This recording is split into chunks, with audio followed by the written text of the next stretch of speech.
नमस्कार दोस्तों, स्वागत है आप सभी का स्पेशल गुरुजी यूट्यूब चैनल पर। दोस्तों, समय समय पर हमारे चैनल पर आपको स्पेशल एजुकेशन और आरसीआई से जुड़ी काफ़ी इंपॉर्टेंट जानकारी हम उपलब्ध कराते रहते हैं। इसी सिलसिले में दोस्तों आरसीआई में आरटीआई लगाई गई थी, जिसमें से कुछ इंपॉर्टेंट क्वेश्चंस जो सभी आरसीआई रजिस्टर्ड प्रोफेशनल या रिहेबिलिटेशन प्रोफेशनल्स के रहते हैं, उस आरटीआई में हमने वो क्वेश्चंस पूछे थे और कुछ इस प्रकार वो क्वेश्चन पूछे गए थे। कुछ क्वेश्चन इसमें थे कि 2024-25 में जो एडमिशन हो रहे हैं उसमें 12वीं क्लास के मार्क्स को किस तरीके से कंसीडर किया जाएगा। अगर किसी के 50% मार्क्स नहीं बन रहे हैं और एडिशनल सब्जेक्ट लगा करके 50% बन रहे हैं, तो उससे जुड़े क्वेश्चन पूछे गए थे कि क्या उसको वो एलिजिबल माना जाएगा या नहीं। तो कुल मिलाकर के यहाँ पर 5 क्वेश्चन इस तरीके से पूछे गए थे। उसके बाद हमने पूछा था कि जो एडमिशन की फ़ीस रहेगी या फिर कोर्स की फ़ीस रहेगी आरसीआई रिकॉग्नाइज डिप्लोमा की, जो 2 साल का डिप्लोमा है, वो प्राइवेट कॉलेज कितनी फ़ीस लगा सकते हैं और जो सरकारी जो कॉलेज हैं वो मैक्सिमम कितनी फ़ीस ले सकते हैं, उसके बारे में 2 क्वेश्चन यहाँ पर पूछे गए थे। अगला यहाँ पर क्वेश्चन था, आरसीआई सर्टिफिकेट में अगर हमें किसी प्रकार का करेक्शन अगर कराना है, जो कि बहुत लोगों की समस्या रहती है, किसी के नाम की स्पेलिंग गलत है या कोई और दिक्कत है या उसे अपना एड्रेस चेंज कराना है, तो उसके बारे में हमने 4 क्वेश्चन पूछे थे कि फ़ोन नंबर, ईमेल आईडी या एड्रेस या फिर नेम करेक्शन या फादर नेम करेक्शन अगर कराना है तो किस तरीके से वो करा सकते हैं।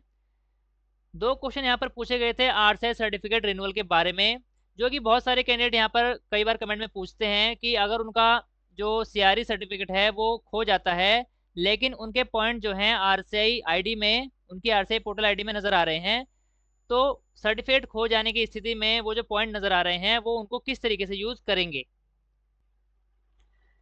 यूज़ करने का क्वेश्चन यहाँ पर इसलिए आता है क्योंकि जब हम आरसीआई सर्टिफिकेट रिन्यूअल के लिए अप्लाई करते हैं, तो रिन्यूअल के टाइम पर वहाँ पर आपसे सॉफ्ट कॉपी मांगी जाती है। सभी आरसीआई सीआरई सर्टिफिकेट की सॉफ्ट कॉपी अपलोड करनी होती है। लेकिन मान लीजिए अगर आपने कोई ऑनलाइन सीआरई अटेंड करी है या फिर कोई फ्री सीआरई जो आरसीआई की तरफ से कराई जाती है, उसमें ऑनलाइन सर्टिफिकेट जो है वो नहीं मिलता। डायरेक्ट आपके जो पॉइंट हैं वो आपकी आरसीआई आईडी में चढ़ा दिए जाते हैं। या फिर ऐसा होता है कि आपने कोई सीआरई अटेंड करी ऑफलाइन में या फिर ऑनलाइन में, उसको आपके पास उसका सर्टिफिकेट मिल गया, चाहे वो ऑनलाइन मिला था चाहे वो ऑफलाइन मिला था। अगर किसी भी कारण से या किसी तरीके से वो सर्टिफिकेट खो जाता है और आपके पॉइंट वहाँ पर आरसीआई की आईडी में शो हो रहे हैं, तो रिन्यूअल के टाइम पर आप उस सर्टिफिकेट को अपलोड कैसे करेंगे जो खो गया है। तो इसके बारे में भी हमने क्वेश्चन पूछे थे, 2 क्वेश्चन यहाँ पर पूछे गए थे।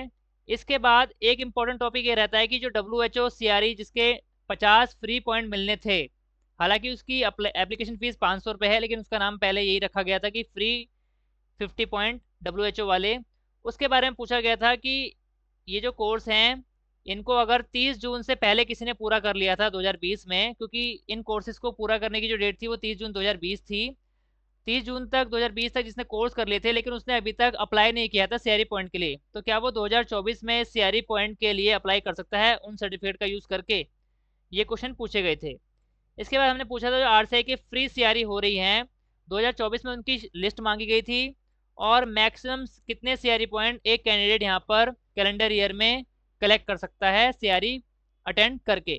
तो कुल मिलाकर के 18 क्वेश्चन यहाँ पर अलग अलग तरीके से यहाँ पर पूछे गए थे, जो बहुत सारे कैंडिडेट की क्वेरी रहती है उन सभी को मिला जुला कर, जिसका आरटीआई का रिप्लाई आ गया है, जो कि काफ़ी लेट यहाँ पर हो गया है। मैं आपको दिखा देता हूँ,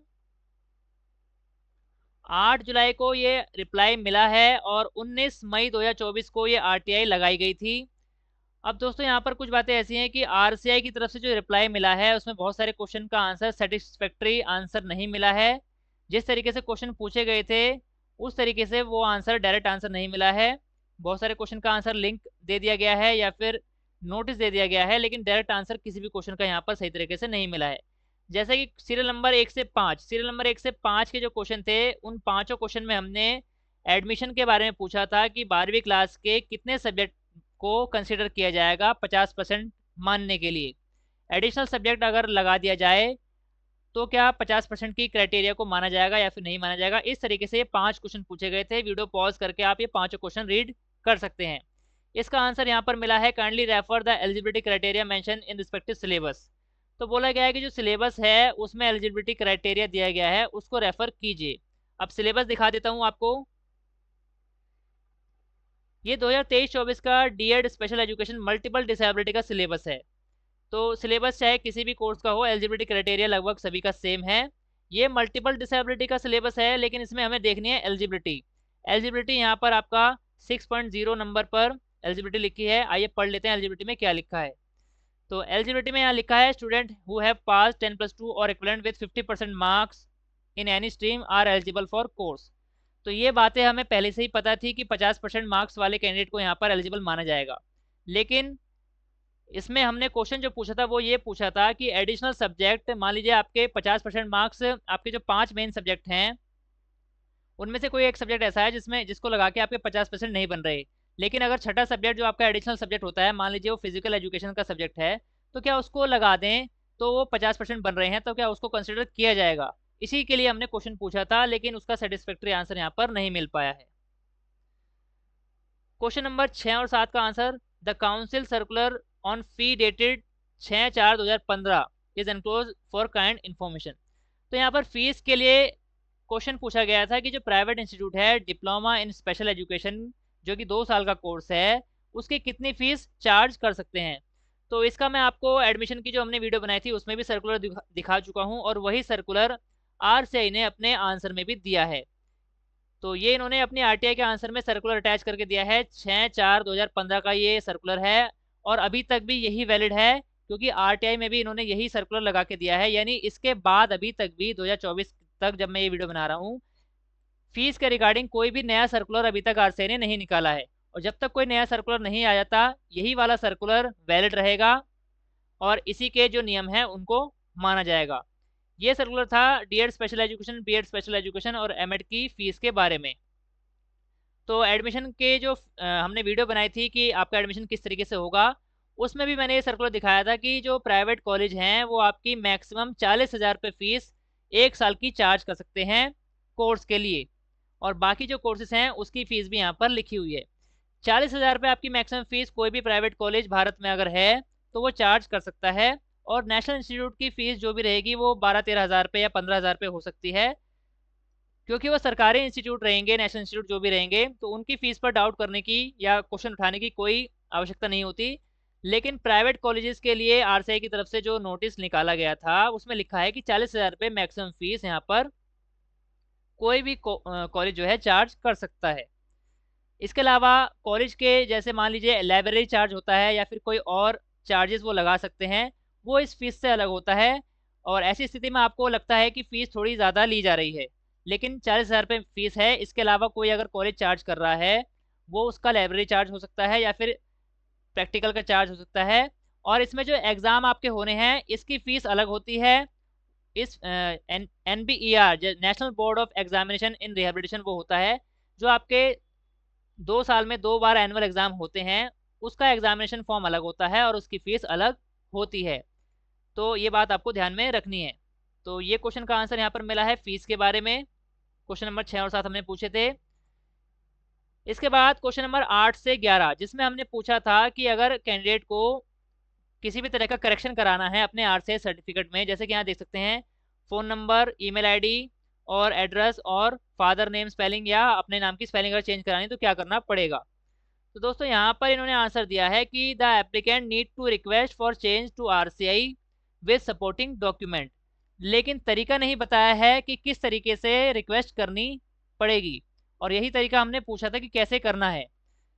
RCI में आपको यहाँ पर रिक्वेस्ट डालनी पड़ेगी, लेकिन वो आपको ईमेल करना है या फिर RCI जाना है, इसके बारे में कोई जिक्र नहीं किया गया है। तो ये आंसर भी पूरी तरह से सेटिस्फैक्ट्री नहीं माना जाएगा। बहुत सारे कैंडिडेट के क्वेश्चन रहता है कि सर मेरा जो RCI सर्टिफिकेट है उसमें नाम की स्पेलिंग गलत हो गई है, फादर नेम गलत हो गया है, या आपको अपना एड्रेस चेंज कराना है, तो वो किस तरीके से कराना होगा। हालांकि जो RCI की गाइडलाइंस हैं उसमें लिखा है कि RCI को आपको ईमेल करना है और ईमेल एड्रेस भी वहाँ पर दिया गया है। हमारे चैनल पर उसकी वीडियो भी है, लेकिन बहुत सारे कैंडिडेट की शिकायत रहती है कि ईमेल करने के बाद भी RCI की तरफ से कोई रिप्लाई नहीं मिल रहा है। तो इसका एक और आंसर ये है कि अगर आप दिल्ली के निवासी हैं और आपको RCI सर्टिफिकेट में किसी प्रकार का कोई चेंज कराना है, तो आप RCI विजिट करें सपोर्टिंग डॉक्यूमेंट के साथ में, और वहीं आपकी सारी समस्याओं का समाधान मिल जाएगा। आगे बढ़ते हैं। क्वेश्चन नंबर 12 और 13, यहाँ पर CRE के रिगार्डिंग क्वेश्चन पूछे गए थे।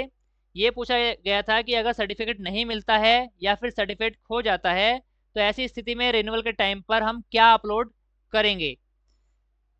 जैसे कि हमने पूछा था question number 13, if a candidate CRE certificate is lost but his CRE point are showing updated in his RCI portal ID, so in such situation can he apply for renewal? If yes then what should be uploaded in certificate upload section? तो question ये पूछा गया था कि RCI certificate खो गया है लेकिन उसके पॉइंट जो है उसकी आरसीआई पोर्टल आईडी में नजर आ रहे हैं। अब क्वेश्चन यहाँ ये बनता है कि पॉइंट तो नजर आ रहे हैं लेकिन रिन्यूअल के फॉर्म में आपसे सर्टिफिकेट अपलोड करने के लिए बोला जाता है। तो जब सर्टिफिकेट खो गया है तो वहां पर क्या अपलोड किया जाएगा, यही क्वेश्चन पूछा गया था। लेकिन इसका भी आंसर आप यहाँ देख सकते हैं, द सक्सेसफुल कैंडिडेट विद 70% और अबव, ये वर्क्स नहीं है दोस्तों, यहाँ पर मार्क्स होना चाहिए था, ये गलत टाइपिंग हो गई है आरसीआई की तरफ से। Marks secured will be generated CRE point automatically which reflect under the CRR number on registration portal. यहाँ बोला जा रहा है कि जो ऑनलाइन सीआरई होती है, आप सभी को पता है कि उसमें आपका क्वेश्चन आयर आता है जिसमें जितने भी क्वेश्चन होंगे उनमें 70% या ज़्यादा मार्क्स अगर आप स्कोर कर लेते हैं तो आपको सीआरई पॉइंट मिलेंगे। अगर 70% से कम आपके मार्क्स रह जाते हैं सीआरई क्वेश्चंस में तो आपको वो पॉइंट नहीं मिलेंगे। तो यही बोला गया है कि अगर आपके 70% मार्क्स आ जाते हैं किसी भी सीआरई को अटेंड करने के बाद तो आपके पॉइंट ऑटोमेटिकली आपकी आरसीआई पोर्टल में नजर आने लगेंगे। लेकिन रिन्यूअल के बारे में यहाँ पर अभी भी कोई जिक्र नहीं किया गया है जो क्वेश्चन हमने पूछा था। तो ये भी अभी क्वेश्चन मार्क रह गया है कि अगर आपका सर्टिफिकेट खो जाता है तो रिन्यूअल के टाइम पर आप अपलोड क्या करेंगे। ऐसा हो सकता है कि आरसीआई पॉइंट जिस तरीके से आरसीआई ने यहाँ पर ऑटोमेशन लेके आए हैं आरसीआई पॉइंट को लेकर, जैसे ही आपके 100 सीआरई पॉइंट इकट्ठे हो जाएंगे हो सकता है कि आपका आरसीआई सर्टिफिकेट ऑटोमेटिकली रिन्यू कर दिया जाए। ऐसा मैं मान के चल रहा हूँ लेकिन ऐसा अभी तक आरसीआई की तरफ से आधिकारिक पुष्टि नहीं की गई है। फ्यूचर में देखा जाएगा कि इसमें आरसीआई की तरफ से क्या क्या चेंजेस किए जाते हैं सर्टिफिकेट को रिन्यूअल करने के लिए। अब बात करते हैं क्वेश्चन 14, 15 और 16 की। ये तीनों क्वेश्चन पूछे गए थे WHO सीआरई पॉइंट सर्टिफिकेट के बारे में। यहाँ पर पूछा था हमने कि जो WHO 50 सीआरई पॉइंट का सर्टिफिकेट है उसको अप्लाई करने की लास्ट डेट क्या है। दूसरा क्वेश्चन ये था कि जो WHO के कोविड-19 के कोर्स हैं उनको पूरा करने की लास्ट डेट क्या है। और तीसरा क्वेश्चन ये पूछा गया था कि अगर किसी कैंडिडेट ने WHO वाले कोविड-19 कोर्स जो हैं जिसकी लास्ट डेट 30 जून 2020 थी सर्कुलर के हिसाब से, 30 जून 2020 या उससे पहले जिसने वो कोर्स कर लिए थे लेकिन उसने अभी तक अपना सर्टिफिकेट यानी जो आरसीआई 50 पॉइंट वाला सर्टिफिकेट है उसके लिए अप्लाई अभी तक भी नहीं किया था लेकिन कोर्स पूरे कर लिए थे, तो क्या वो 2024 में उसके लिए अप्लाई कर सकता है? तो यहाँ पर इन्होंने साफ मना कर दिया है। आप यहाँ देख सकते हैं कि डेट तो बताई है 30 जून 2020। हालांकि इसमें भी मुझे लग रहा है कि आरसीआई की तरफ से कुछ कन्फ्यूजन क्रिएट हो गई है। 14 और 15 दोनों क्वेश्चन का आंसर 30 जून बता दिया गया है, जबकि दोनों ही क्वेश्चन मैंने यहाँ पर अलग अलग पूछे हैं। पहला क्वेश्चन है WHO 50 सीआरई पॉइंट का क्वेश्चन जो कि आरसीआई के अंडर में आता है और यहाँ पर इसकी डेट 30 जून बता दी गई है। और अगला क्वेश्चन यहाँ पूछा है कि WHO कोविड-19 के कोर्स को करने की लास्ट डेट 30 जून 2020 की जो डेट है वो WHO कोर्स को करने की लास्ट डेट है, लेकिन WHO 50 सीआरई पॉइंट को अप्लाई करने की लास्ट डेट क्या है वो भी यहाँ पर आरसीआई की तरफ से आरटीआई में 30 जून बता दी गई है, जबकि ये सही नहीं है। 30 जून तक तो कोर्स करने थे लेकिन आरसीआई पॉइंट के लिए अप्लाई करने की लास्ट डेट भी इन्होंने 30 जून बता दी है। तो हो सकता है कि क्वेश्चंस पूछने में किसी तरह की हमारे से कमी हो गई है या फिर आरसीआई की तरफ से क्वेश्चन को समझने में किसी प्रकार की गलती हो सकती है। ये ह्यूमन एरर है जो कि किसी के साथ भी हो सकता है, लेकिन ये आंसर अभी सेटिस्फैक्टरी नहीं माना जा सकता। 16वां जो क्वेश्चन पूछा था वो यही पूछा था कि अगर किसी ने पहले कोर्स कर लिए थे लेकिन सर्टिफिकेट के लिए अप्लाई नहीं किया था क्या वो कर सकता है। तो यहाँ पर भी इन्होंने आंसर दिया है नो। तो यहाँ पर जब आप अप्लाई करने वाले हैं तो आपको ध्यान रखना पड़ेगा कि आरसीआई की तरफ से इस आरटीआई में नो आंसर दिया गया है कि आप 50 पॉइंट के लिए अब अप्लाई नहीं कर सकते। तो ये बातें आपको ध्यान में रखनी पड़ेगी। हालांकि मुझे अभी भी इस बात पे डाउट है कि ये जो क्वेश्चन मैंने पूछा है यहाँ पर और आरसीआई की तरफ से नो आंसर मिला है वो WHO कोविड-19 वाले कोर्स के लिए ये नो बोला गया है या फिर 50 पॉइंट के लिए नो बोला गया है, तो ये अभी डाउटफुल है। अगर आप चाहें तो आप अपनी तरफ से भी कोई आरटीआई लगा सकते हैं, क्वेश्चन को अलग तरीके से पूछ सकते हैं, ज़्यादा क्लियर वे में आप क्वेश्चन पूछ सकते हैं ताकि आपको सही आंसर मिल पाए कि आज की डेट में आप WHO वाले 50 पॉइंट का सर्टिफिकेट अप्लाई कर सकते हैं या फिर नहीं कर सकते, ताकि आपको क्लैरिटी आ जाए और सही से आंसर मिल जाए। इसके बाद हमने पूछे थे कि आरसीआई के जो फ्री वेबिनार होते हैं उसकी लिस्ट हमने मांगी थी और कितने पॉइंट एक कैंडिडेट एक साल में कलेक्ट कर सकता है। तो इसका जो आंसर हमें मिला है यहाँ पर 17 और 18 का गाइडलाइंस बता दी गई हैं सीआरई की, जिसमें से एक क्वेश्चन तो हमने पूछा था लिस्ट मांगी थी उस लिस्ट का कोई आंसर नहीं मिला है। दूसरा है यहाँ पर 18वां क्वेश्चन, जिसमें पूछा था कि कितने पॉइंट कलेक्ट कर सकता है एक कैंडिडेट एक साल में। तो उसमें भी गाइडलाइन का लिंक यहाँ पर दे दिया गया है, वो आपको दिखा देता हूँ। इसका पॉइंट नंबर सेकंड हमें रीड करना है। Every registered professional personal resource person shell liable to earn a minimum of 10 point and not exceeding 50 point per year. नियम यह है दोस्तों आज की डेट में कि एक साल के अंदर आपको कम से कम 10 पॉइंट की सीआरई करनी ही पड़ेगी, और एक साल में मैक्सिमम 50 पॉइंट की सीआरई आप कर सकते हैं। यानी आप चाहें कि एक ही साल में 100 के 100 पॉइंट कलेक्ट कर लें तो ऐसा नहीं हो सकता। मैक्सिमम आप 50 पॉइंट कलेक्ट कर सकते हैं एक साल में। और अगर आप चाहें कि इस साल एक भी सीआरई पॉइंट कलेक्ट ना करूं और अगले साल कर लूं, तो ये भी नियम नहीं है। आपको कम से कम 10 पॉइंट तो कलेक्ट करने पड़ेंगे, और टोटल 5 साल का समय आपको मिलता है 100 पॉइंट करने के लिए। हालांकि अगली लाइन यहाँ पर लिखी है, a participant more than 50 CRE point, a participant can do more than 50 CRE point activity during a year but maximum 50 CRE will be added. तो यहाँ पर बोला गया है कि कोई कैंडिडेट जो है 50 पॉइंट से ज़्यादा की सीआरई भी अटेंड कर सकता है, लेकिन उसे 50 पॉइंट ही मिलेंगे, बाकी जो सीआरई होगी वो सरप्लस मानी जाएगी। Due the certificate of participation of passing और passing will be given for surplus point. क्योंकि वो जो पॉइंट हैं वो सरप्लस होंगे, इसलिए आपके 50 पॉइंट ही ऐड होंगे, भले ही आप 100 पॉइंट की सीआरई कर लो। तो ये पॉइंट आपको ध्यान में रखना है कि मिनिमम 10 पॉइंट लेने पड़ेंगे और मैक्सिमम 50 ही ले सकते हैं। 50 से ज़्यादा लेंगे तो वो ऐड नहीं होंगे उस साल में। तो इन बातों को आपको ध्यान में रखना होगा। तो दोस्तों ये थे कुछ क्वेश्चन आंसर्स जो आरसीआई की तरफ से हमने पूछे थे, कैंडिडेट की तरफ से हमने आरसीआई से पूछे थे, और कुछ का सेटिस्फैक्ट्री आंसर मिला है, कुछ का नहीं मिला है। तो जो भी आंसर आपको मिला है, उम्मीद है कि आपके कुछ काम ज़रूर आएगा। दोस्तों अगर आपको ये जानकारी और ये वीडियो अच्छी लगी है तो इस वीडियो को ज़्यादा से ज़्यादा लाइक कर दीजिए और ज़्यादा से ज़्यादा शेयर कर दीजिए, ताकि जो भी कैंडिडेट के जो यहाँ पर क्वेश्चंस थे, डाउट्स थे, उनमें से कुछ डाउट तो यहाँ पर क्लियर हो जाएंगे। दोस्तों ऑल इंडिया में स्पेशल एजुकेशन और सभी प्रकार की टीचिंग वैकेंसी जुड़ी ऑथेंटिक जानकारी पाने के लिए हमारे चैनल को सब्सक्राइब कीजिए। इसके साथ साथ हमारे चैनल की सभी वीडियो का नोटिफिकेशन सबसे पहले पाने के लिए बेल आइकन को भी प्रेस कीजिए। धन्यवाद दोस्तों, मिलते हैं आपसे अगली वीडियो में।